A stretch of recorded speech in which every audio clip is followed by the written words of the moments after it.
디모데 예배에 오신 여러분을 진심으로 환영하고 축복합니다. 이 시간 사도신경으로 예배 자료 나아가겠습니다. 나는 전능하신 아버지 하나님 천지의 창조주를 믿습니다. 나는 그의 유일하신 아들 우리 주 예수 그리스도를 믿습니다.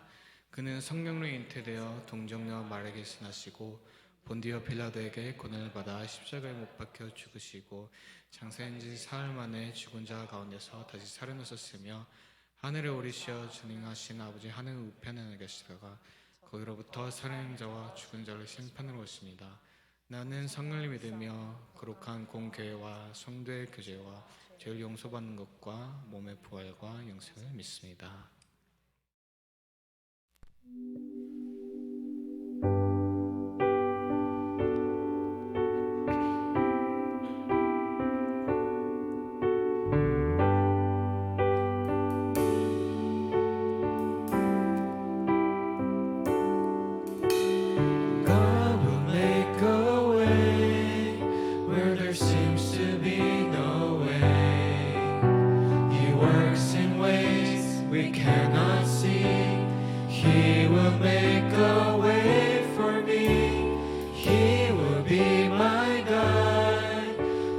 Closely to his side, with love and strength for each new day, he will make a way, he will make a way. God will make a way where there seems to be no way. He works in ways we cannot see. He will make a way for me. He will be my guide. Hold me closely to his side. With love and strength for each new day, he will make a way. He will make a way. By a roadway in the wilderness, He'll lead me, and rivers in the desert will I see. Heaven and earth will fade, but His word will still remain. He will do something new today.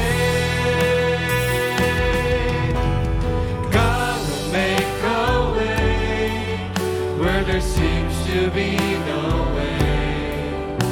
He works in ways we cannot see. He will make a way for me. He will be my guide.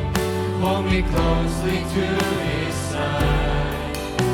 With love and strength for each new day, he will make a way. He will make a way. With love and strength for each new day, he will make a way. He will make a way. 시간 다 같이 자리에 일어나서 박수치며 찬양하겠습니다.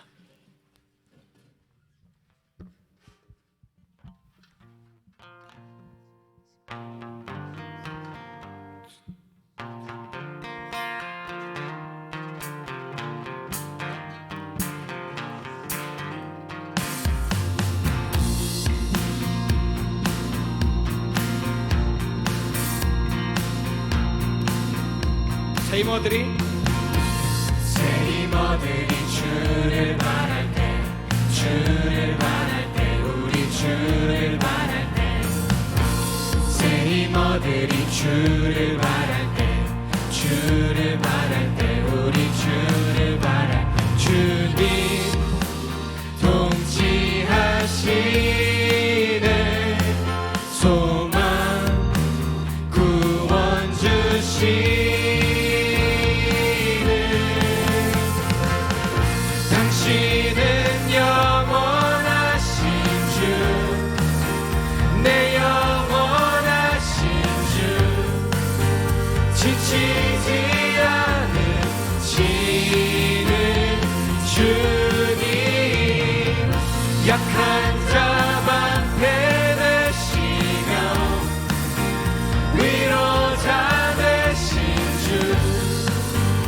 독수리 같은 힘 주시네 새 힘 얻으니 주를 바랄 때 우리 주를 바랄 때 새 힘 얻으니 주를 바랄 때 우리 주를 바랄 때 주님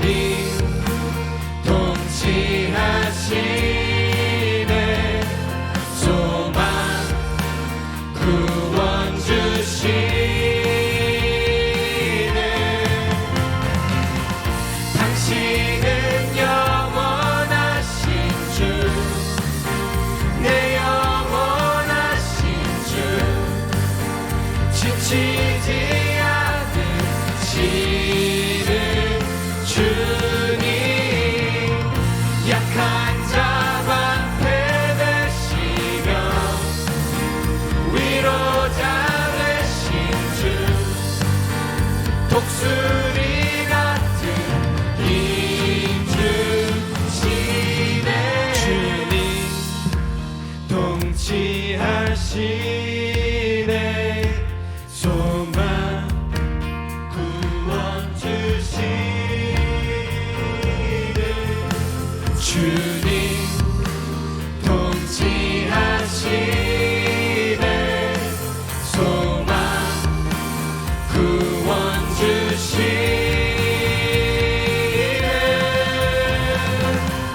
당신은 영원하신 주 내 영원하신 주 지치지 않으시는 주님 약한 자 방패 되시며 위로자 되신 주 독수리 같은 힘 주시네 우리 목소리로 찬양하시겠습니다. 당신은 영원하신 주 내 영원하신 주 지치지 않으시는 주님 약한 자 방패 되시며 위로자 되신 주 독수리 같은 힘 주시네 당신은 영원하신 주 내 영원하신 주 지치지 않으시는 주님 약한 자 방패 되시며 위로자 되신 주 독수리 같은 힘 주시네 할렐루야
함께 부르실까요? 주 나의 모습 보네. 주 나의 모습 보네 상한 나의 맘 보시네 주 나의 눈물 안에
내게 있네.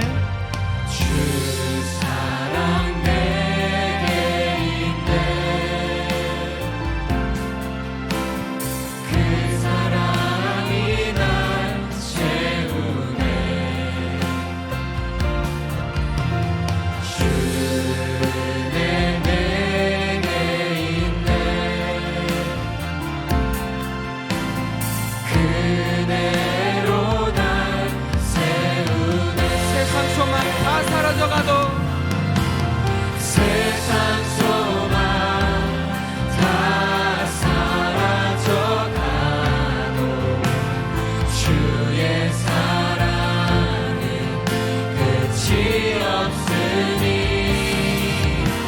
살아가는 이 모든 순간이 주의 힘에 나는 믿네. 세상 소망 다 사라져가도 세상 소망 다 사라져가도 주의 사랑은 끝이 없으니 살아가는 이 모든 순간이 주의 힘에 나는 믿네. 그렇습니다. 주님, 세상 소망이 다 사라져가는 그 순간에도 주님, 저희는 주님을 의지하길 원합니다. 주님의 폭포수 같은 그 은혜 아버지, 저희 몸을 맡기길 원합니다.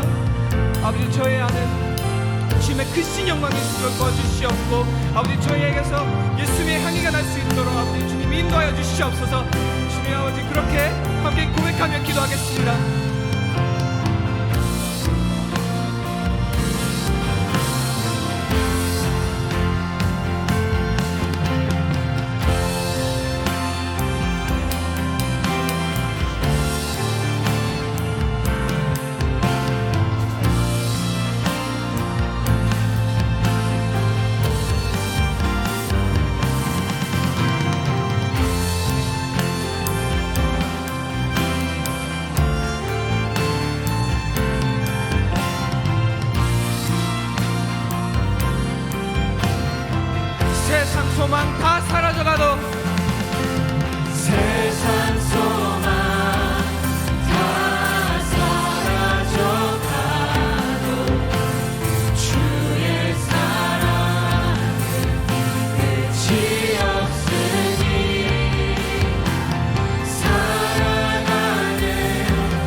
은혜가 많으신 하나님, 오늘도 거룩하신 주님 앞에 나와 감사와 찬양을 올려드리게 하심을 감사합니다.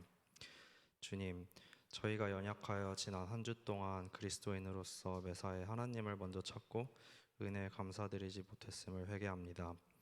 주님, 오늘 있을 예배를 위하여 기도합니다.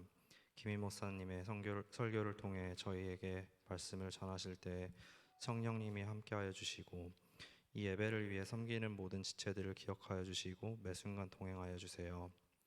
또 이번 주 사순절이 시작됐습니다. 저희가 이 기간 동안 하나님의 말씀 앞에 겸손히 엎드리며 성령님의 임재를 사모하는 기간이 되도록 하여 주세요.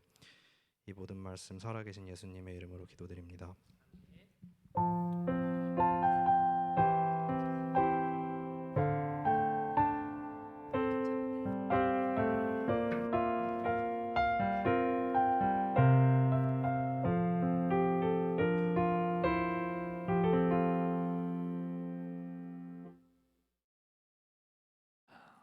오늘 우리에게 주신 하나님의 말씀 같이 보겠습니다. 사무엘상 22장 1절에서 2절, 사무엘상 22장 1, 2절 말씀입니다.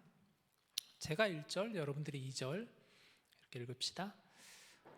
그러므로 다윗이 그곳을 떠나 아둘람 굴로 도망하매 그의 형제와 아버지의 온 집이 듣고 그리로 내려가서 그에게 이르렀고, 2절, 한난당한 모든 자와 빚진 모든 자와 마음이 원통한 자가 다 그에게로 모였고 그는 그들의 우두머리가 되었는데 그와 함께한 자가 400명 가량이었더라. 시편 142편 1절 우리 같이 읽겠습니다. 자, 시작. 내가 소리내어 여호와께 부르짖으며 소리내어 여호와께 간구하는도다. 아멘. 여러분 한 주간 잘 지내셨나요? 날씨가 많이 추워졌습니다. 기온이 많이 떨어졌죠. 감기 조심하셔야 될 것 같아요. 이제 오늘로써 우리가 이번 학기 식사 모임이 마쳤죠. 지난 9월부터 2월 오늘까지 우리가 총 매 격주로 식사를 계속하게 되었습니다. 이번 학기 목장이 8개 목장인데 작년 9월부터 12월까지는 1개 목장씩 돌아가면서 하다가 1, 2월에는 2개 목장씩 연합해서 식사를 했죠. 오늘은 DP 목장 그리고 원팀 시즌2 목장이 식사를 준비해 주셔서 맛있게 잘 먹었습니다. 작년 9월부터 우리가 식사를 이렇게 이제 격주로 바꿨잖아요. 원래는 한 달에 한 번씩 하다가 먹는 입장에서 너무 좋은 것 같아요. 너무 감사하고 또 함께 식사하면서 교제할 수 있었다는 게 너무 감사하고 준비해 주신 분들은 물론 수고하셨지만 너무 감사하게 잘 먹었습니다. 그 덕분에 좋은 시간을 가질 수 있게 되었죠. 우리 찬양팀 특별히 너무 또 오늘 감사해요. 정말 저는 여러분도 같은 생각을 가지지 않으실까요? 찬양팀을 보면서 참 찬양을 열심히 늘 준비해 주시고 뜨겁게 찬양을 인도해 주시고 그래서 예배 이렇게 시작을 함께 우리가 찬양으로 하나님께 영광 올려드릴 수 있는 거 얼마나 감사한지 모릅니다. 우리 커넥트 찬양팀 위해서 많이 기도해 주시고 또 여러분 잘했다고 많이 좀 칭찬해 주시면 좋겠어요. 우리 아까 현우경제 기도하신 것처럼 사순절이 시작이 되었습니다. 이번 수요일부터 시작해서 사순절이 시작이 되었는데 사순절이 어떤 의미를 가지고 있는가? 사순절은 도대체 무엇이길래 우리가 이렇게 사순절 하는 걸까에 대해서 한번 짧은 영상이지만 한번 여러분들 영상을 준비했으니까 먼저 한번 보시고 사순절에 대한 이야기를 좀 같이 나눠보도록 합시다. 영상을 좀 틀어주십시오.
좀 이해가 되시죠? 사순절이 어떤 의미를 가지고 있는지.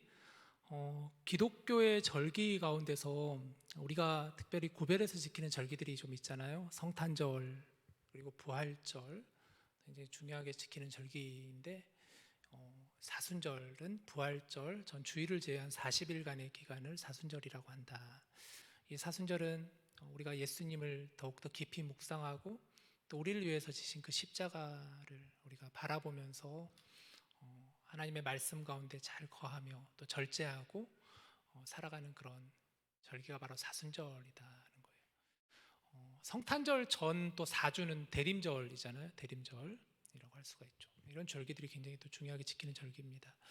우리 교회에서는 이번 사순절 기간 동안 새벽 예배를 줌으로 드리고 있고 토요일은 현장 예배를 여기서 드리고 있어요.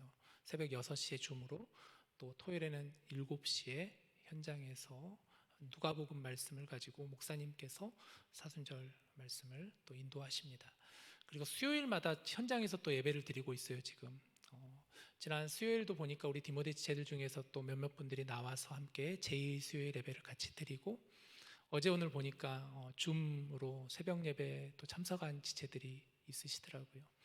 여러분들도 줌으로 아침 6시에 일어나셔서 새벽 예배 또 토요일 날 아침 7시에 예배 있으니까 와서 함께 예배하고 그렇게 사순절을 좀 경건하게 보냈으면 좋겠습니다. 그 줌 링크는 제가 목장을 통해서 다시 한번 여러분에게 전달해 드리도록 할게요. 여기 뒤에 보면은 드림천이라고 여러분 보이시죠? 이 보라 색깔 천이 이렇게 있습니다. 드림천이라고 하는데 이것을 길게 늘어뜨린 천이라고 해서 드림천이라고 해요. 절기 가운데서도 이렇게 색을 좀 구별해가지고 이렇게 하는데 혹시 눈썰미가 있는 분들은 지난주에 혹시 무슨 색깔이었는지 혹시 기억나는 분들 있으신가요? 무슨 색깔이었지 지난주에? 녹색이었나? 아니었던 것 같은데 유리야 지난주 혹시 무슨 색이었지?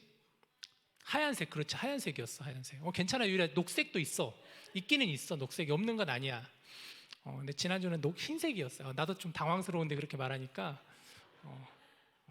지난주 흰색이었어요. 성탄절 이후로 지난주까지가 흰색이었고 사순절이 시작되면 유림 그럴 수 있어요. 아니야, 그럼 대답해줘서 고마워. 오히려 보라색은 두 가지 의미를 가지고 있어요. 첫 번째는 기다림의 의미를 가지고 기다림. 두 번째는 권위에 대한 의미를 권위가 있다라는 의미. 기다림의 의미는 뭐냐면 예수님께서 이 땅에 다시 오심을 우리가 기다린다라는 의미.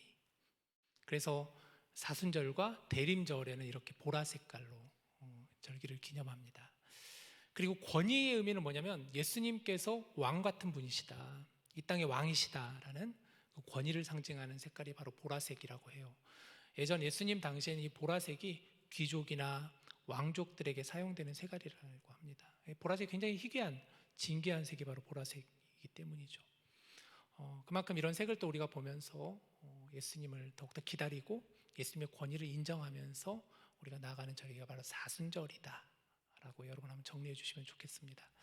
중요한 건 사순절 기간 동안 정말 경건하게 우리가 주님을 묵상하고 말씀 가운데 거하고 기도하며 절제하고 그런 시간들이 될 수 있었으면 좋겠습니다. 오늘은 이제 다윗, 하나님의 사람 6번째 시간인데요. 여러분 다윗은 어떤 지금 처지의 사람입니까? 다윗은 도망자예요. 지금 계속 다윗은 도망 다니고 있는 상황이에요. 사울은 다윗을 계속 쫓아다니고 있죠. 다윗을 시기하고 다윗을 질투하고 성경은 그런 사울을 향해서 하나님의 영이 떠나버린 사람이다라고 했죠. 하나님의 영이 떠난 그런 사울은 다윗을 죽이려고 합니다. 처음에는 은밀하게 다윗을 죽이려고 했어요. 몰래 직접 다윗을 죽이려고 했지만 그게 여의치 않으니까 이제는 공개적으로 다윗을 죽이고자 합니다. 신하들에게 선포하고 나 이제 다윗을 죽이겠다. 다윗을 보는 즉시 나에게 알려라. 그리고 사울은 자객들을 보내기도 했었어요. 다윗을 죽이기 위해서 자객들을 보내가지고 다윗이 가는 곳마다 사울은 자객들을 보내서 다윗을 죽이려고 많은 시도를 했었습니다. 다윗이 사울을 피해서 도망다닌 횟수로는 몇 년 정도 될까요? 10년 동안 사울을 피해 도망 다녔다고 해요.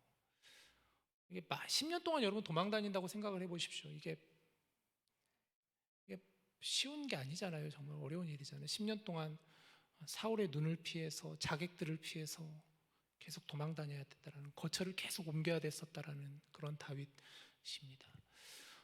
우리가 보고 있는 사무엘상 지금 오늘 22장을 봤는데 사무엘상 19장부터 30장까지가 다윗이 사울을 피해서 계속 도망 다니는 기록을 하고 있어요. 그러니까 다윗의 도망 일지죠, 일종의. 좀 정리를 좀 해봤는데 한번 보시죠. 이렇게 정리할 수가 있어요. 총 10년 동안 다윗은 도망을 다녔는데 약간의 장소적인 개념으로 좀 나눠보면은 1기, 2기, 3기로 나눌 수 있다라고 할 수가 있습니다. 1기는 3년 동안 기브와 자기 집에서, 그러니까 그때 우리가 나눴던 말씀처럼 사울의 아내였던 그 아내를 통해서 도망가게 되었고 헤레스폴까지 이르게 된 그 기간이 3년이었다. 19장부터 22장까지 4장에 걸쳐서 3년간의 기록을, 그리고 2기는 또 23장부터 26장까지 그일라에서 10황무지까지, 그리고 마지막 3기는 또 4년 동안 블레셋에 망명하고 있었던 그 기간 동안 이렇게 다윗은 사울을 피해서 도망 다녔다라는 것입니다. 그리고 이제 오늘은 1기를 중심으로 좀 말씀을 여러분과 나눠보고 싶은데 본문 1절 말씀 먼저 보시죠. 그러므로 다윗이 그곳을 떠나 아둘람굴로 도망하매 그의 형제와 아버지의 온 집이 듣고 그리로 내려가서 그에게 이르렀고 라고 시작을 하죠. 자, 그러므로를 보면은 그 앞에 있는 장에 어떤 일들이 있었는가, 그게 연결되는 게 그러므로잖아요. 그러므로 이렇게 했다라는 건데, 다윗은 사울을 피해 도망 다니는데 사실 이스라엘이라는 이 지역 자체는 이미 사울의 손에 다 들어가 있었잖아요. 왕이다 보니까 어디를 가든 사울에게 발각될 수밖에 없는 상황이잖아요. 급기야는 그래서 다윗은 블레셋 지역으로까지 잠깐 피신을 하게 됩니다. 다윗이 그때 머물렀던 지역이 어디냐면은 가드라는 지역이에요. 블레셋의 가드라는 지역. 이게 이제 21장에 나오는 부분인데, 가드라는 지역에 갔는데 이 가드라는 지역에서도 다윗이 정체가 발각되게 된 거예요. 가드라는 지역에서 신하들에 의해서 또 왕의 귀에까지 지금 사울 왕을 피해 도망 다녔던 그 다윗이 우리 지역에 왔다라는 그런 소식이 들려오게 되죠. 그러니까 다윗이 어떻게 했느냐? 다윗이 그 말씀을 보면은 미친 척 하였다라는 거예요. 내가 다윗이 아닌 것처럼, 미친 사람인 것처럼 수염에 침을 질질 흘리면서 문에는 막 손으로 이렇게 문을 직접 그으면서 마치 미친 사람처럼 행동을 했던 것이죠. 난 다윗이 아니다라는 것을 보여주기 위해서 그랬던 다윗이에요. 그러니까 다윗이 어땠을까요? 다윗의 마음이 어땠을까요, 여러분? 그 전만 하더라도 다윗은 이스라엘 사람들에게 칭송받았던 사람이었잖아요. 우리의 영웅이다. 사람들에게 막 칭송을 받고 여인들은 노래를 불러서 다윗을 찬양하기도 하고 다윗을 높이기도 하고 그랬던 다윗이 미친 척하고 있는 거예요. 블레셋 가가지고. 얼마나 다윗의 마음이 힘들었을까요, 여러분? 그런 상황에서 오늘 본문 말씀으로 이어지고 있습니다. 다윗이 어디로 향하죠? 보니까 굴로 향하였다라고 하죠. 어떤 굴로 향하였죠? 아둘람 굴로 향했다. 아둘람 굴. 당시에 이 굴은 두 가지 의미를 가지고 있어요. 첫 번째 의미는 굴은 일종의 피난처의 의미를 가지고 역할을 하고 있죠. 목동들이 양을 치다가 잠깐 이렇게 피해 있거나 비를 피하거나 어떤 뜨거운 태양빛을 피하기 위해서 피해난할 수 있는 그런 곳이 바로 굴이었어요. 굴에 가서 목동들은 자신의 몸을 쉬게 하는 그런 곳이 바로 피난처의 의미. 두 번째는 시체를 매장하는 의미였어요. 뭐 지금이야 우리는 시신들을 땅에 묻기도 하고 화장하기도 하지만 그 당시에는 시신들을 동굴 속에 이렇게 매장을 하는 그런 곳이 바로 굴의 의미였었어요. 이 아둘람이라고 하는 지역 자체가 이름이 뭐냐면 피난처라는 이름을 가지고 있어요. 피난처. 아둘람이 원래 성읍의 이름이거든요. 그 성읍 안에 있는 굴이라고 해서 아둘람 굴이라고 하는 거 참 굉장히 아이러니하고 의미가 있죠. 아둘람 굴의 의미가 피난처라는 의미를 가지고 있다. 근데 말씀을 보니까 다윗이 아둘람 굴에 피신해 있는데 누가 왔다고 지금 오늘 1절에 나와 있죠? 누가 나와 있죠? 다윗의 형제들과 아버지가 다윗에게 나왔다라는 거죠. 왜 그랬을까? 이해가 좀 되시나요? 다윗의 가족들도 도망 다닐 수밖에 없었던 거예요. 사울 왕은 지금 살기가 가득하여서 다윗을 죽이고자 하였고, 그러다 보니까 가족들 역시도 안전이 보장되지 않는 상황이다 보니까 이 가족들이 다윗이 있는 아둘람 굴의 소식을 듣고 찾아와서 이제 다윗에게 왔다라는 것이죠. 다윗은 지금 자신의 몸도 건사하기 힘든데 또 가족들이 그 굴 속에 자신을 찾아왔다라는 그런 상황이 얼마나 다윗에게는 암담한 그런 일이었을까 싶죠. 그런데 이게 끝이 아니에요. 2절을 보시죠. 환난당한 모든 자와 빚진 모든 자와 마음이 원통한 자가 다 그에게로 모였고 그는 그들의 우두머리가 되었는데 그와 함께한 자가 400명가량이었더라. 아니, 가족들만 온 것도 지금 사실 벅차기도 하고 힘들기도 한데 환난당한 모든 자, 빚진 모든 자, 마음이 원통한 자, 이들이 다윗이 있는 아둘람 굴로 모여 들게 된 거예요. 당시 이들 어떤 사람들이었을까요? 아마 사울 왕의 어떤 박해 가운데 힘들게 살았던 사람들이겠죠. 그 사울이 지배하는 그 이스라엘 사회 속에서 많은 사람들에게 소외당하고 또 상처받고 외롭고 갈 데 없고 그런 사람들이죠.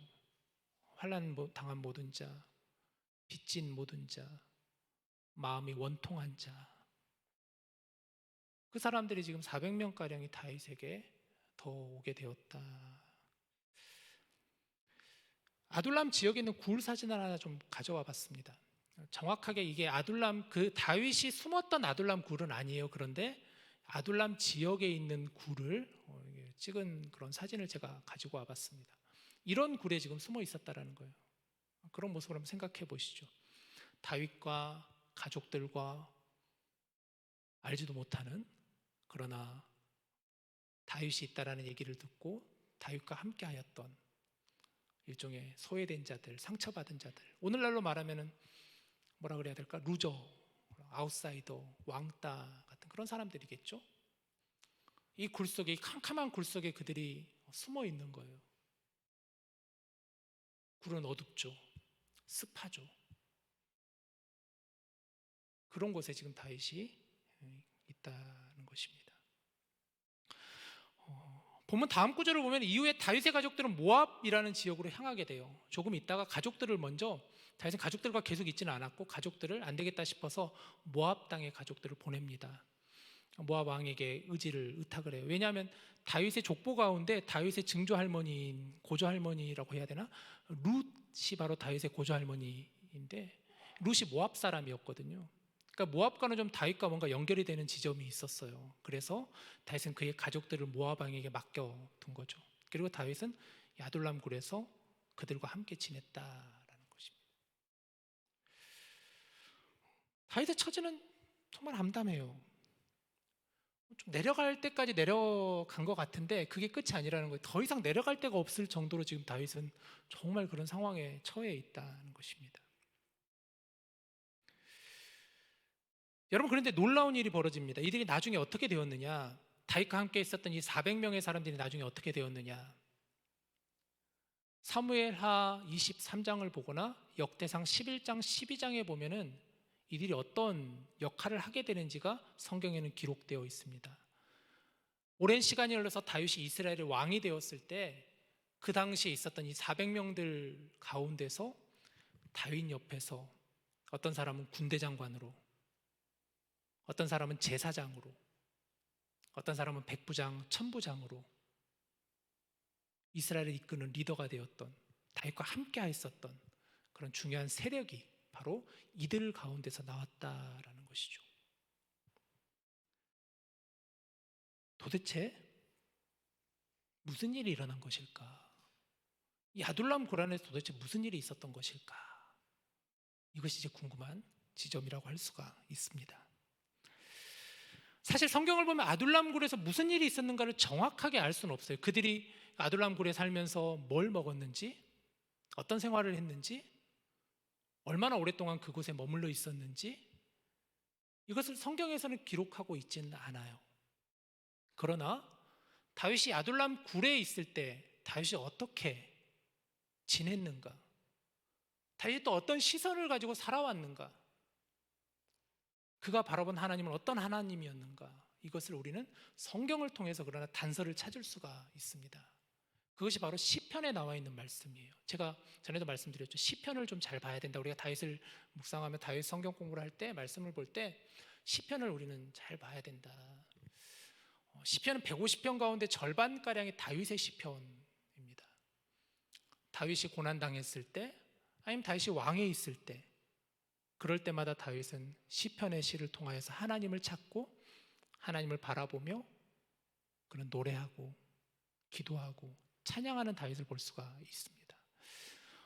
다윗이 이렇게 굴에 있을 때 우리가 찾아볼 수 있는 시편은 두 편이 있는데, 시편 57편과 시편 142편의 내용을 보면 다윗이 굴 속에서 어떤 믿음을 가지고 어떻게 하나님을 바라보았는가를 볼 수가 있습니다.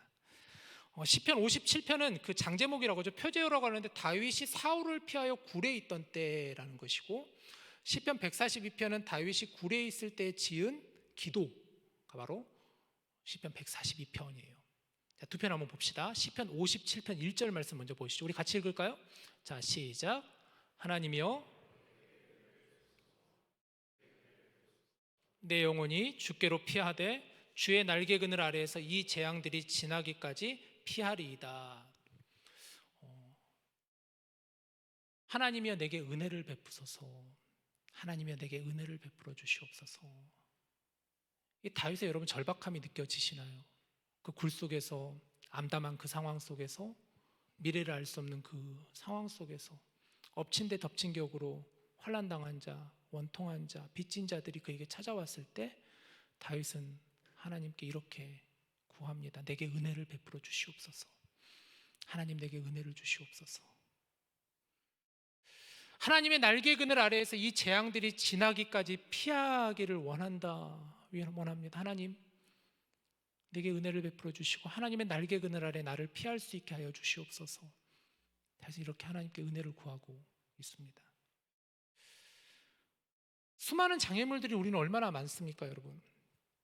다윗과 같이 이럴 때가 우리도 있지 않나요? 뭔가 좀 피해 본 것 같은데 사실은 또 다른 게 덮쳐올 때가 있잖아요. 엎친 데 덮친 격으로 뭔가 좀 되어가는 것 같은데 되지 않고 또 다른 일이 터져올 때, 좀 내려간 것 같은데 이제는 좀 올라와야 될 것 같은데 그렇지 않고 계속해서 내려가는 그런 우리의 모습, 내 모습을 보게 될 때가 있지 않습니까? 좀 바닥을 친 것 같은데 그렇지 않은 거예요. 계속 바닥으로 내려가는 것 같은 그런 상황이 우리에게도 있지 않나요? 이럴 때 찾아오는 것은 어떤 마음일까요? 저는 생각해 보니까 외로움이 저는 그때 참 많이 찾아오는 것 같아요. 너무 외로운 거예요. 그냥 누가 없어서 외로운 그런 게 아니라 계속해서 내려가는, 계속해서 침체되어가는, 어려운 일들이 계속해서 터져가는 그런 상황에서 찾아오는 느낌은 외로움이더라고요. 너무 공허하고 너무 외로워요. 가족이 있지만 그래도 외로워요. 너무 외로워요. 너무 공허해요. 아무도 없는 것 같아요. 아무것도 보여지지가 않는 것 같아요. 다윗도 그랬잖아요. 그런 다윗이 지금 구하는 것은 은혜를 구하고 있다는, 하나님의 은혜를 구하고 있다는 것이죠. 하나님 내게 은혜를 주십시오.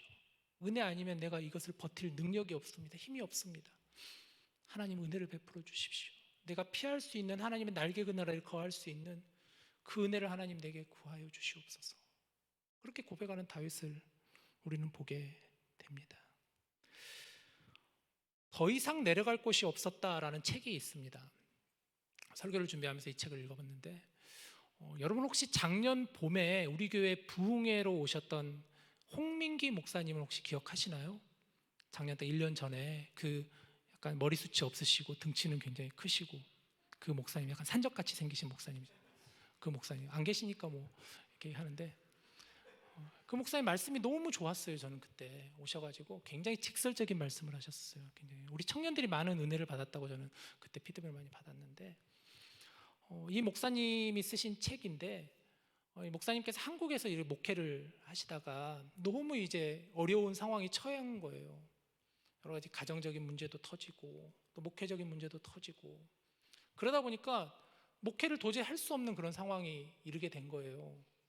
교회는 계속 부흥해 가는데 내적으로 찾아오는 여러 가지 어려움으로 인해 가지고 안 되겠다, 이렇게 있으면 안 되겠다, 그래서 결국은 교회를 사임하시게 된 거예요. 그때 너무 목사님 어려움을 겪으셨죠. 이제 들려오는 외부의 소리도 너무 힘들었고 또 자신 역시도 견딜 수가 없었던 그런 목사님이었습니다.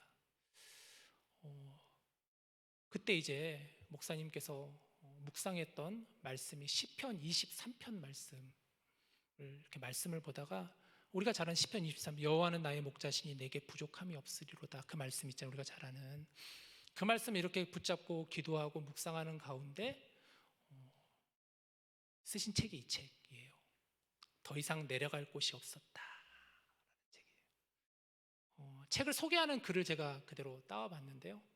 힘드냐, 억울하냐, 너 나를 따르는 것 아니었냐, 하나님의 음성이 그렇게 들려오셨대요. 아무리 광야 같은 인생이라도 쉴만한 물가가 있다, 쉴만한 물가를 내게 허락하시옵소서 하는 그 다윗의 시편에 나오잖아요. 아무리 광야 같은 인생이라도 쉴만한 물가가 있었다라는 거예요. 더 이상 내려갈 곳이 없는 사망의 골짜기에서도 주님이 정말 나의 목자 되시면 모든 문제가 끝났다라는 고백을 목사님은 하고 있습니다. 상하고 낙담한 마음을 주님 앞에 그래서 다 쏟아놓았다. 이 말씀을 붙잡고 기도하고 또 이 말씀을 통해서 은혜를 받다 보니 이제 목사님이 다시 천천히 회복하게 된 거예요. 주위를 둘러보니까 외롭다고 생각했고 공허하다고 생각했지만 주위에 보니까 목사님을 위해서 기도하는 사람들이 있었다, 목사님 불러주는 사람이 있었다라는 거예요. 이 책에 보니까 평상시에 이렇게 연락을 주고받던 선교사님 한 분이, 목사님이 이제 너무 이렇게 침체되어 있고 목회도 그만두고 계시고 그런 상황이 있으니까 아무 말 안 하고 비행기표를 그냥 목사님에게 이렇게 편지로 보내주시더래요. 그래서 그냥 와서 내가 비행기표 보내줄 테니까 목사님 오셔가지고 여기서 그냥 아무것도 하지 말고 쉬다 가시라고, 그냥 설교도 하지 마시고 그냥 와서 여기서 쉬다 가시라고. 그래서 목사님이 마음도 어렵지만 또 그분의 호의도 있고 그래서 그 비행기를 타고 이제 선교지로 가신 거예요. 가셔서 그 선교사님과 시간을 같이 보냈던 거죠. 한 달, 두 달, 몇 개월을 같이 선교사님과 보내면서 목사님 많은 회복을 하게 됐다라는 고백을 하시더라고요. 주위를 돌보니까 돕는 손길들이 있더라, 나를 위해 기도하는 사람들이 있더라, 하나님께서 나를 끝까지 포기하지 않으시더라, 그 은혜를 이 책에서 나눠주셨습니다. 얼마나 많은 은혜가 되었는지 몰라요. 더 이상 내려갈 곳이 없었다, 아니 하나님께서 끄집어 주셨다라는 것이죠. 시편 142편 1절 말씀을 또 보시죠. 내가 소리내어 여호와께 부르짖으며 소리내어 여호와께 간구하는도다. 다윗은 이렇게 지금 또 고백하는 거. 시편 142편에서는 다윗은 하나님께 부르짖었어요. 하나님을 찾고 하나님께 부르짖었습니다. 여러분, 아둘람 굴에서 할 수 있는 게 뭐가 있었을까? 다윗이 할 수 있는 게 뭐가 있었을까요? 기도할 수밖에 없었다는 거예요. 그 굴 속에서 다윗은 기도할 수밖에 없었어요. 어떤 기도를 했을까? 말씀을 보니까 부르짖는 기도를 했다는 거예요. 내가 부르짖고 소리내어 여호와께 간구하였다. 그는 간절한 기도를 하나님께 올려드렸습니다. 애통하며 가슴을 찢는 기도로 소리내어 부르짖으며 하나님 나를 구하여 주시옵소서. 하나님, 이 400명의 이 사람들을 하나님 붙잡아 주시옵소서. 이런 기도를 그는 부르짖으며 기도했다라는 것이죠. 하나님, 우리의 기도를 들으시는 분이십니다. 하나님, 우리의 마음을 아시고 우리의 형편을 아시는 분이 하나님이십니다. 너는 내게 부르짖으라 말씀하시잖아요. 하나님은 우리의 아픔을 공감해 주시는 분이시잖아요. 여러분은 언제 부르짖으며 기도해 보셨나요? 언제 여러분은 소리내며 애통하며 하나님 여호와여 언제 여러분은 그렇게 기도해 보셨나요? 그러한 신앙의 경험이 혹시 여러분 있으신가요? 없다면 지금이라도 늦지 않았어요. 하나님을 찾고 하나님께 구하고 하나님께 부르짖는 그런 기도를 우리도 드리기를 원합니다. 광야는 정말 더 이상 내려갈 곳이 없는 곳이 광야잖아요. 굴도 마찬가지죠. 더 이상 피할 곳이 없는 곳이 광야이고 굴이에요. 더 이상 피할 데가 어디 있어요, 이제는. 끝까지 가버렸는데 거의. 그런데 여러분, 광야가 어떤 곳인가? 광야를 히브리어로 미드바르라고 합니다. 미드바르. 오늘 히브리 공부를 좀 합시다. 자, 히브리어는 우리가 읽는 요 방향이 아니라 반대 방향으로 읽어요. 미. 그러니까 여러분을 봤을 때 오른쪽이 시작해요. 그게 미라는 거예요. 미. 두 번째 글자가 드. 세 번째 글자가 바르. 이럴 때 제가 아는 척 하는 거죠. 여러분은 모르지만 저는 아니까. 근데 저도 잘은 모르지만 미드바르가 광야, 이 정도는 좀 알고 계시면 광야는 미드바르구나. 근데 더 중요한 건 광야의 뜻이 뭐냐가 중요하겠지. 미드바르가 어떤 단어에서 파생이 됐냐면 다바르라는 동사에서 파생이 된 단어가 미드바르예요. 근데 이 다바르라는 동사가 뭐냐면 하나님의 말씀을 듣다라는 동사예요. 하나님의 말씀을 듣다라는 게 다바르라는 동사인데, 다바르라는 동사에서 파생된 단어가 미드바르다. 그런 의미에서 광야의 의미는 뭐냐면 하나님의 말씀을 듣는 곳이 광야라는 거예요. 성경에서 말하는 그 광야의 의미가 하나님의 말씀을 듣는 곳이다. 여러분, 광야는 어떤 곳입니까? 아무런 소리가 들리지 않는 곳이잖아요. 무슨 사람의 소리가 들리겠습니까? 광야는. 굴은 무슨 사람의 소리가 들릴까요? 아무런 사람이 보이지 않는 곳이에요. 누구에게도 의지할 수 없는 곳이 광야이고 굴이에요. 그러나 이 광야에서 들을 수 있는 것은 무엇인가? 세미한 하나님의 말씀을 들을 수 있는 곳이다. 이게 바로 광야의 의미예요. 우리가 광야의 인생을 산다라는 것은 그런 의미에서 봤을 때 외롭고 공허한 그런 삶이라고도 할 수 있지만, 다른 의미로 봤을 때는 광야의 의미는 내가 더욱더 하나님의 말씀을 들을 수 있는 곳이 바로 광야라는 거예요. 하나님의 음성을 내가 들을 수 있는 곳이 광야라는 거예요. 그런 의미예요, 광야가. 다윗은 굴 속에서 무엇을 하였을까요? 그는 하나님의 음성을 듣고자 하였습니다. 하나님의 말씀을 듣고자 하였습니다. 하나님께 그는 기도하였습니다. 부르짖어 기도하고 애통하며 기도하며 하나님을 찾고 또 찾았습니다. 그가 굴 속에 살 수 있었던 건 하나님과의 깊은 사귐이었어요. 하나님과 깊은 사귐을 그는 가졌던 다윗이 날마다 하나님을 바라보고 하나님의 뜻을 구하고 하나님의 위로를 구하였습니다. 다윗은 이 아둘람 굴에서 그렇게 시간을 보냈습니다. 나중에 다윗이 바로 이 시간이 결국은 그에게 있어서 인생의 터닝 포인트가 되었죠. 오히려 그가 버틸 수 있는 힘이 바로 이 굴의 시간, 광야의 시간이었습니다. 그와 함께 했던 400명의 사람들, 어떤 사람들이었습니까? 그들은 소외된 자, 루저, 아웃사이더, 왕따와 같은 사람들이었지만 오히려 다윗은 그들을 통해서 서로 함께 힘을 얻고 함께 위로하며 나갔다라는 것이죠. 자, 이번엔 반대로 그러면 400명들 한번 생각해 봅시다. 우리가 이 400명의 사람들은 어땠을까? 이들은 다윗과 함께 하였습니다. 어디로 가야 할지 몰라 방황하는 이들이었죠. 갈 데가 없어서 오게 된 곳이 다윗이 있는 아둘람 굴이었잖아요. 힘들고 지쳐있는 이들이었어요. 피할 곳도 없고 내려갈 곳도 없는 이들이었습니다. 그러나 놀랍게도 이들은 아둘람 굴 속에서 새로운 삶의 희망을 얻게 된 거죠. 다윗은 이들을 내치지 않았어요. 보니까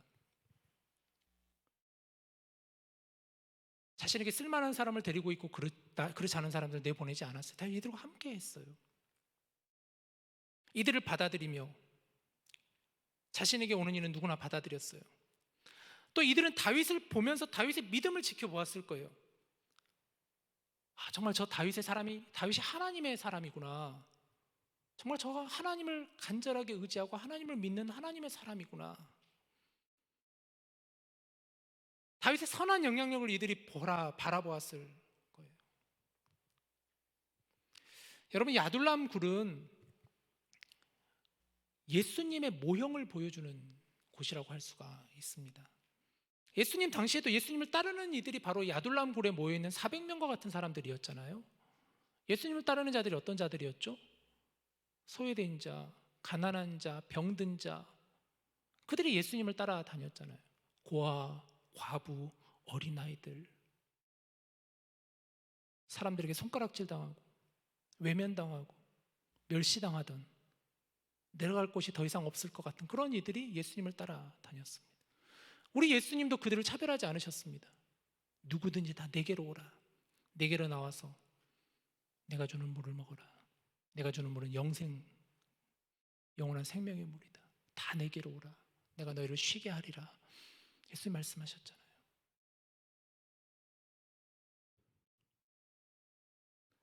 그들의 피난처는 바로 예수님이었습니다. 그들의 아둘람 굴은 바로 예수님과 같은. 또 아둘람 굴은 우리로 하여금 교회를 다시 한번 생각하게 하죠. 아둘람 굴을 가만히 묵상하면 교회를 우리가 생각할 수 있게 돼요. 여러분, 교회가 뭐죠? 교회는 예수 그리스도의 몸이잖아요.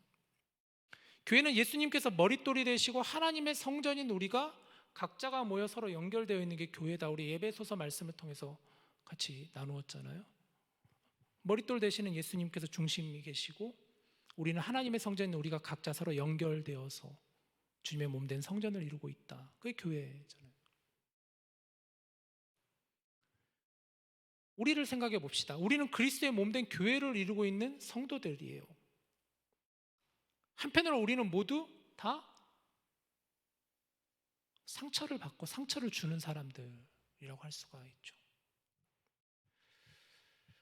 그런 사람들이 모여서 주님의 몸된 교회를 이루고 있습니다. 필립 얀시라는 미국의 작가가 있는데요. 그는 교회의 나의 고민 나의 사랑이라는 책을 썼습니다. 이 책은 굉장히 얇은 책이에요. 제가 오늘 가져와 봤는데 굉장히 얇아요. 그죠? 굉장히 얇은 책인데 이 책은 우리 디모데 지체들 중에서 정말 교회에 대한 어떤 좀 상처나 아니면 공동체에 대한 아픔을 겪고 있는 분들이 좀 이 책을 읽어보시면 참 좋겠다 하는 책. 저는 이 책을 보면서 가끔 이렇게 신앙생활하면서 또 교회를 섬기면서 이렇게 힘들 때 한 번씩 이 책을 꺼내서 다시 읽어보거든요.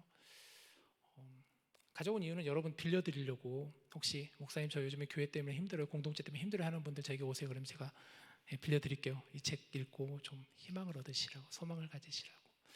이 책에 보면은 필립 얀시는 이렇게 얘기해요. 같이 봅시다. 이 지상의 교회는 완전하지 못하고 오히려 불완전하기 짝이 없는, 그렇죠? 그러나 하나님께서 여전히 일하시는 사랑의 공동체임을 확인한다라는 거예요.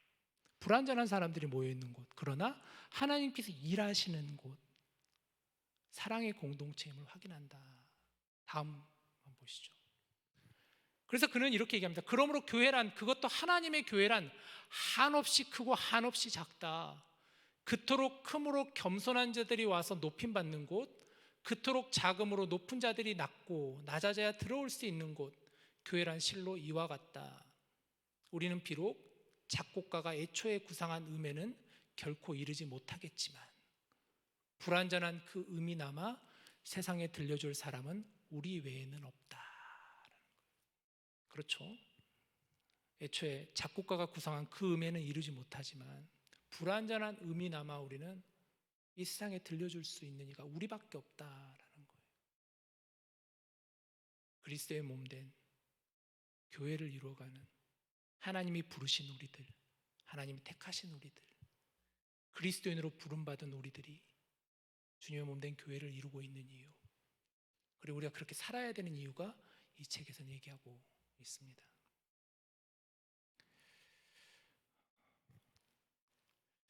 말씀을 정리하죠.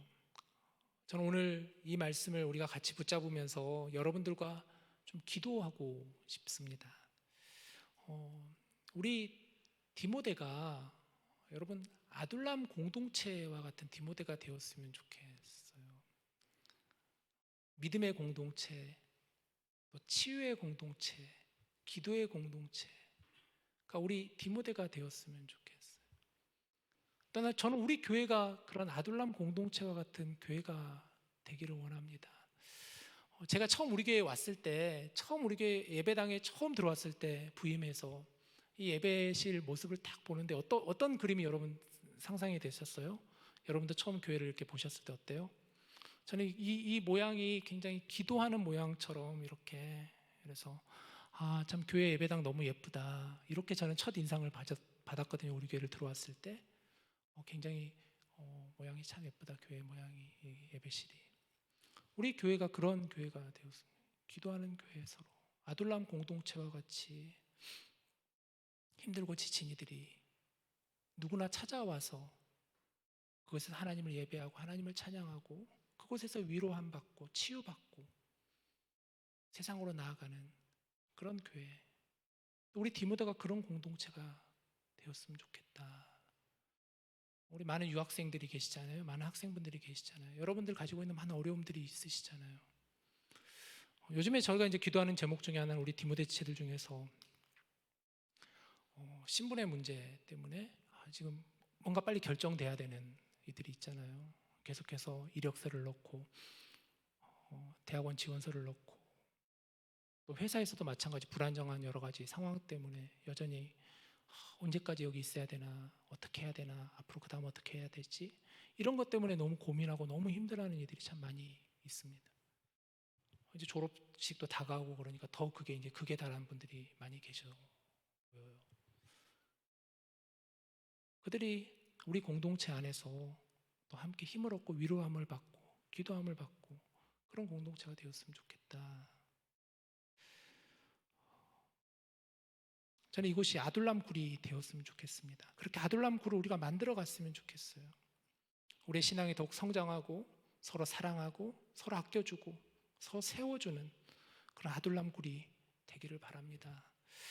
우리 시간 같이 찬양하고 좀 기도했으면 좋겠는데요. 그래서 오늘 우리가 함께 부르고 싶은 찬양은 하늘의 문을 여서서, 임재라는 찬양이에요. 하늘의 문을 여서서. 여러분 찬양의 가사를 부르시면서 여러분 잘 이렇게 묵상하면서 함께 찬양했으면 좋겠습니다. 하나님 하늘의 문을 열어주시고 이곳을 주목하시고 우리의 기도를 들어주시옵소서. 다윗이 그러지 않았을까요? 아둘람 굴에서 다윗 역시도 자신을 의지하고자 온 가족들 400명의 사람들 보면서 다윗도 그런 마음으로 하나님께 기도하며 부르짖고 은혜를 구하지 않았을까. 우리 역시도 그런 마음 가지고 이 시간 함께 기도하고 우리 공동체를 위해서, 이 교회를 위해서, 우리 각자를 위해서, 이 땅을 위해서 기도하는 시간 되기를 원합니다. 우리 같이 찬양할까요?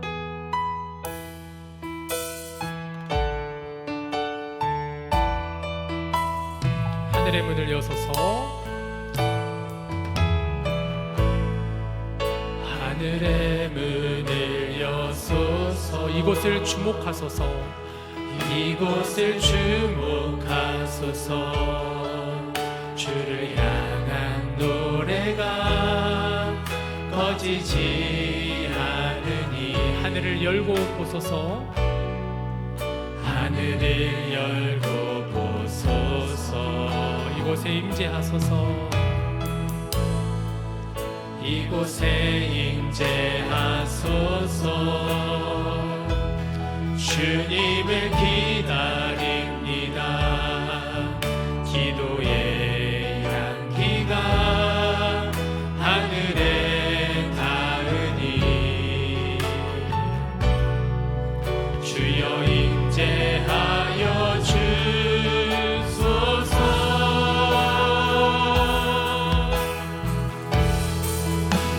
이곳에 오셔서 이곳에 앉으소서. 이곳에서 드리는 예배를 받으소서.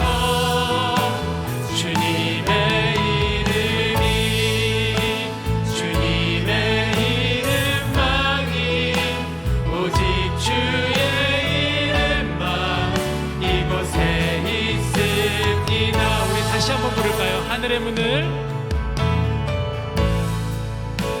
하늘의 문을 여소서 이곳을 주목하소서 주를 향한 노래가 꺼지지 않으니 하늘을 열고 보소서 이곳에 임재하소서 주님을 기다립니다 기도의 향기가 하늘에 닿으니 주여 임재하여 주소서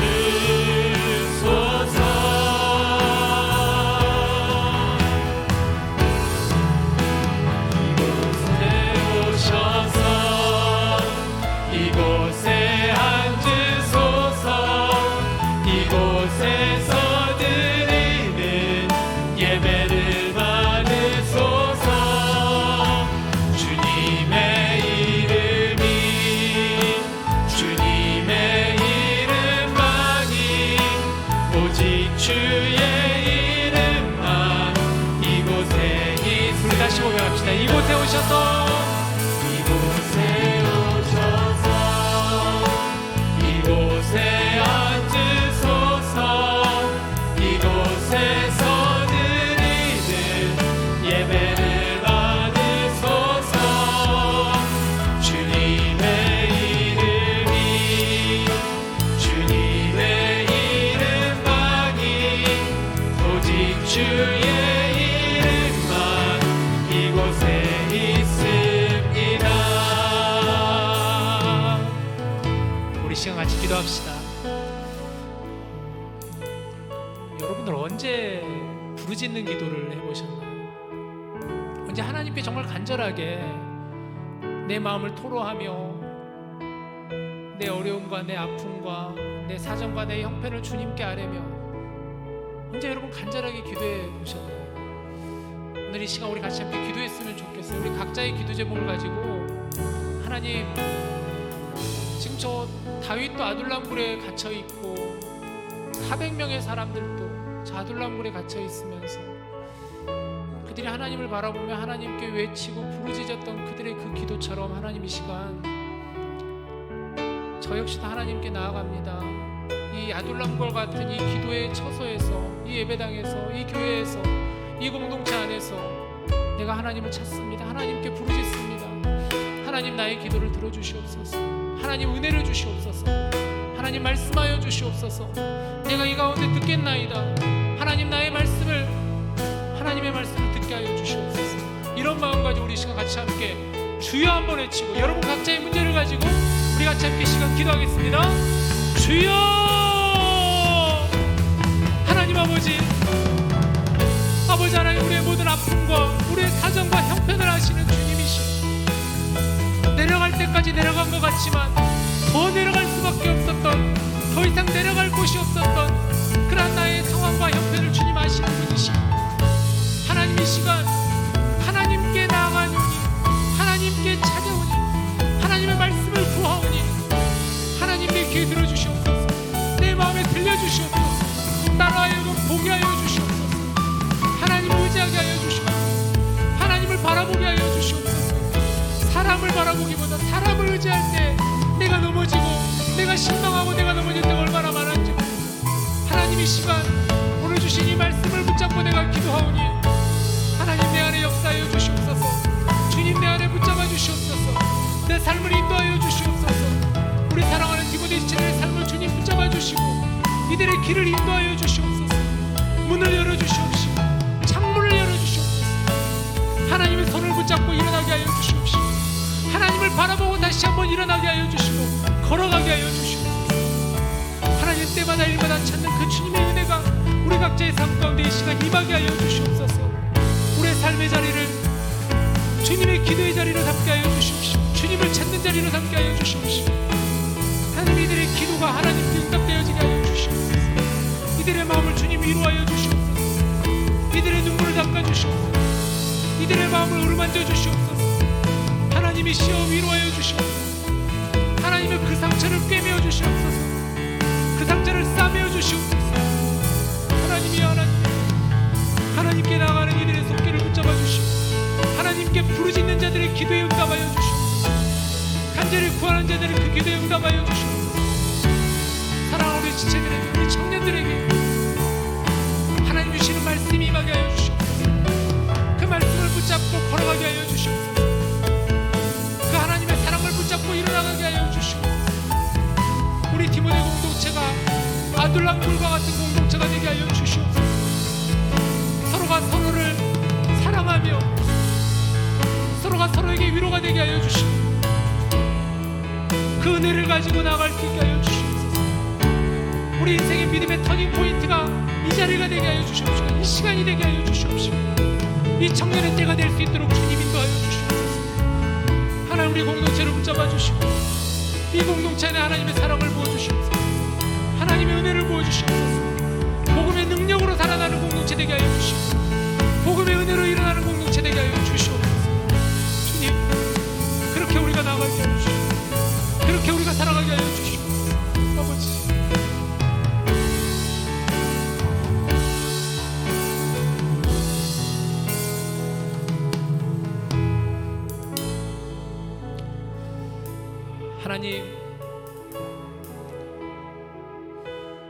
하나님 우리를 이곳에 불러주시고 또 이곳에 세워주시고 우리를 하나님의 자녀 삼아주셔서 우리가 하나님을 믿는 그리스도인으로서 이 자리에 서 있습니다. 하나님, 우리가 때로는 너무 연약하고 우리가 넘어질 때가 얼마나 많았는지 모릅니다. 내려간 것 같은데 여전히 더 내려가고 있는 나의 모습을 볼 때가 너무나 많이 있습니다. 하나님, 이 시간 하나님의 말씀으로 우리를 위로하여 주시고 하나님의 사랑으로, 하나님의 긍휼하심으로 우리를 일으켜 세워 주시옵소서. 바라옵고 구하옵기는 이 믿음의 지체들이 모여있는 우리 디모데가 아둘람 굴과 같은 신앙의 공동체, 치유의 공동체, 사랑의 공동체 될 수 있도록 하나님 인도하여 주시옵소서. 기도가 끊이지 않게 하여 주시옵시고 찬양이 멈추지 않게 하여 주시옵시고 하나님의 말씀을 의지하며 살아가는 이들이 날마다 성장해 갈 수 있는 그러한 공동체, 그러한 믿음의 공동체를 우리가 세워갈 수 있도록 하나님 우리를 붙잡아 주시옵소서. 이 모든 말씀 우리 주 예수님의 이름으로 기도드립니다. 아멘. 시간 우리 준비한 예물을 올려드립시다.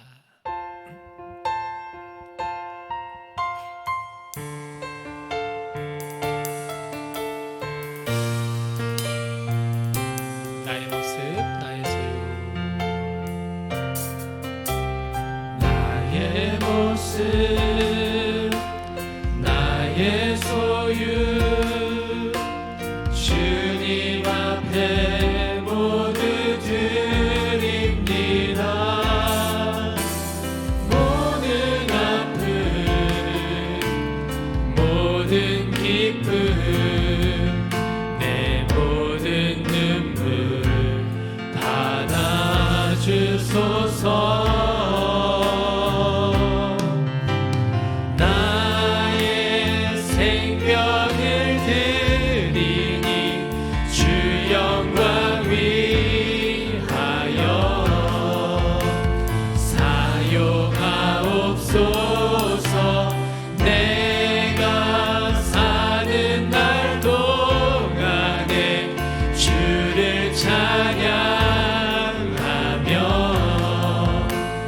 기쁨의 제물 되리.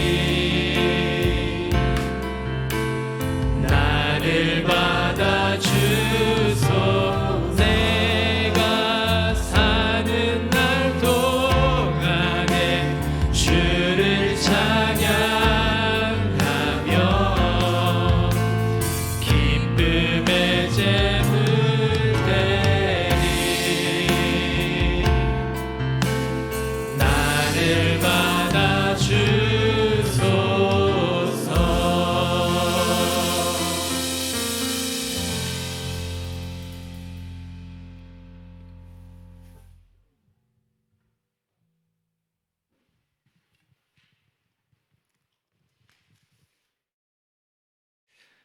주님을 찬양합니다. 하나님, 우리를 통하여 일하여 주시옵소서. 하나님, 우리를 지켜주시고 우리를 주의 날개 그늘 아래 보호하여 주시옵소서. 힘들고 버거울지라도 우리로 하여금 주위를 둘러보게 하시고 함께 손을 잡고 하나님을 의지하며 저희들 모두가 한 걸음씩 한 걸음씩 일어나 걸어가게 하여 주옵소서. 우리의 모든 마음과 정성을 하나님께 올려드립니다. 우리의 삶이 깨어지게 하여 주시고 사랑의 삶으로 채워지는 저희들 되게 하여 주옵소서. 우리 학우들에게는 지혜를 주시옵소서.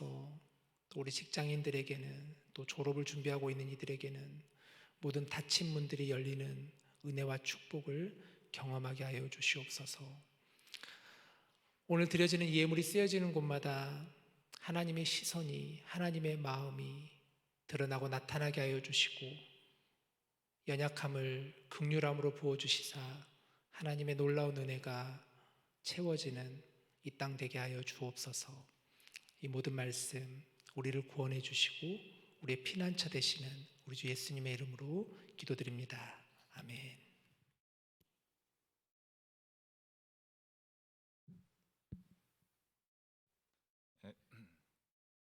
광고 맡은 서기 김강래입니다. 2월 3주차 광고입니다. 네, 오늘 식사를 준비해준 DP 목장과 원팀 시즌2 목장에 감사드립니다.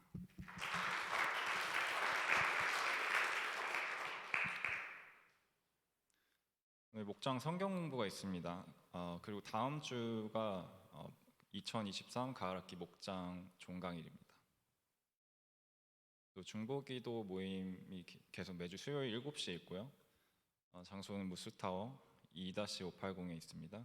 문의하실 게 있으시면 중보기도부장님께 하시면 되겠습니다. 그리고 봄학기 LTE가 계속 광고 드리고 있는데요. 2월 25일 주일에 있고요. 1시 반부터 5시를 진행되고요. 장소는 교회에서 진행됩니다. 그리고 대상은 이제 관심 있는 모든 분들이 참여하실 수 있습니다. 그리고 봄학기 개강 수련회가 있습니다. 3월 23일부터 이틀간 있고요. 캠프 프렌십에서 이제 주제는 완전한 복음 고린도전서 15장 1절을 가지고 진행됩니다.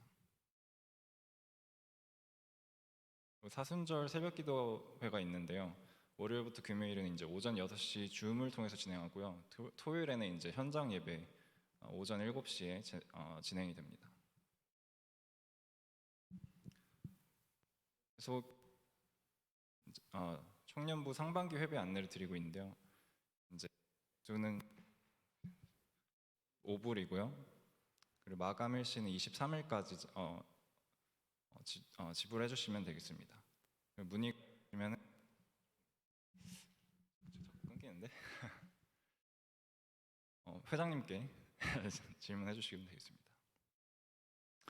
2월 주요 일정입니다. 말씀드렸다시피 23일 목장 종강이 있고요. 그리고 DTS가 매주 토요일마다 진행되고 있습니다. 그리고 중보기도회도 토요일마다 진행되고 있습니다. 이제 광고를 마칩니다. 뒷무대 동그라미를 만들어주세요.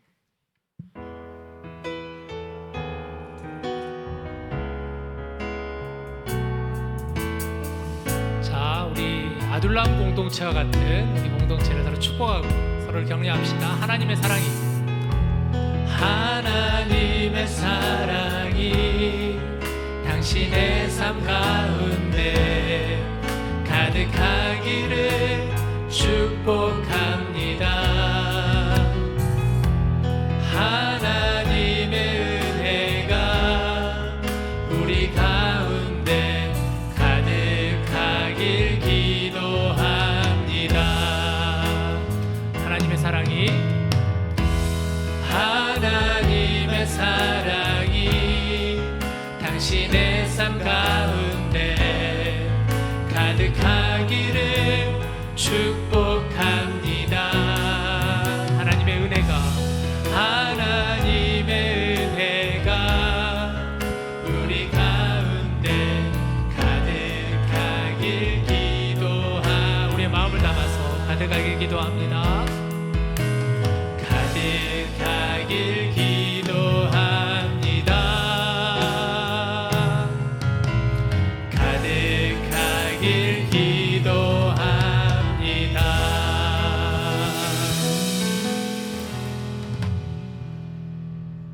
안녕하세요. 혹시 오늘 디모데가 마지막이신 분, 처음이신 분 계신가요? 없으시면 혹시 마지막이신 분 계신가요? 없으시면 목사님 축도하도록 하겠습니다. 네, 제가 축도하기 전에 우리가 좀 이 동그라미 이 시간을 전부터 계속 생각했던 부분인데 좀 우리가 이 시간이 굉장히 저는 특별한 시간이라고 생각이 들어요. 우리 디모데 안에서 또 디모데가 가지고 있는 하나의 굉장히 중요한 고유한 오래전 동안 이어왔던 특징이고 전통이기도 한데 우리가 이 시간을 조금 더 서로 좀 축복하며 정말로 또 이렇게 서로 격려하고 또 서로의 삶도 좀 나누고 앞으로 그런 시간이 좀 되었으면 좋겠다 싶습니다. 그래서 좀 동그라미 시간을 위해서 좀 여러분 기도해 주시고 또 이렇게 해주시면 좋겠어요. 제가 축도하고 마칠게요. 하나님, 이제는 우리 주 예수 그리스도의 은혜와 하나님의 크고 놀라운 은혜와 또 성령님의 감동, 감화, 교통하심이 오늘 주신 말씀을 붙잡고 이제 삶의 자리로 나아가는 우리 사랑하는 디모데 지체들 삶 가운데, 믿음 가운데 앞으로 걸어가는 모든 길 위에 연약한 우리들의 이웃들과 복음을 증거하시는 모든 선교사님들의 걸음걸음 위에 이제로부터 영원토록 함께 하시기를 간절히 축원하옵나이다. 아멘.